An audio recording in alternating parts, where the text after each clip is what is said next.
আমার marital status নিয়ে কথা বলছেন, সব কিছু নিয়ে কথা বলতেছেন নির্দ্বিধায়, মানে তাদের কোনো লজ্জা লাজ কিচ্ছু নেই। উনি যে কথাগুলো বলছেন এবং ওনাকে এতভাবে মানুষ চোখে আঙুল দিয়ে কথা বলে ওনাদের গায়ে লাগে না, কারণ ওনারা অভ্যস্ত এবং এটাই ওনারা করে যাবে, এটাই ওনারা করবে, এটাই হচ্ছে কি ফুল অ্যান্ড ফাইনাল। শাকিব খানকে এক হাত নিলেও ঢালিউড কুইন অপু বিশ্বাস। নায়িকার অভিযোগ, দ্বিতীয় বিয়ে করেছে জেনেও শাকিব খান কেন তার পিছনে লেগে আছে।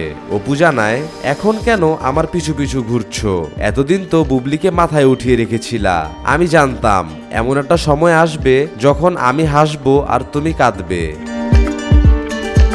একটা কথা বলতে চাই যে পরিস্থিতি এবং সময়, হ্যাঁ, সবকিছুর জন্য ওয়েট করতে হয়, কারণ অনেক কিছুর অ্যান্সার পাওয়া যায় না, বাট অনেক কিছু পরিস্থিতির সাথে সামনে স্টে করা যায় না।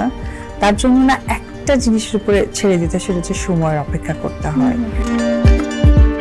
সাংবাদিকরা অপু বিশ্বাসকে আরো প্রশ্ন করেন, আপনার দ্বিতীয় স্বামীর চেহারা সবাই দেখতে চাচ্ছে, সে কি হলিউডের কোনো নায়ক? আপনি ঠিক কি কারণে দর্শকদের সামনে আপনার দ্বিতীয় স্বামীকে আনছেন না? আমরা শুনেছি আপনার দ্বিতীয় স্বামী নাকি আপনার বাবার সমান। কি হয় কি, আকাশে চাঁদ উঠলে এটা সকলেই দেখে, বলার কিছু নেই। হয়তো কিছু জায়গায় চাঁদের জন্য ওয়েট করতে হয়, সো ওই জায়গা থেকে আমি ওয়েটিং। কোথা থেকে হলো, আদৌ কতদূর বলেছে বা কি, এভরিথিং। সো এটার জন্য আরো টাইমিং দর্শক। অপু বিশ্বাস এতক্ষণ যা বলেছিল ঠিকই বলেছিল। আমি ঢালিউড কুইন অপু বিশ্বাসের সাথে একমত।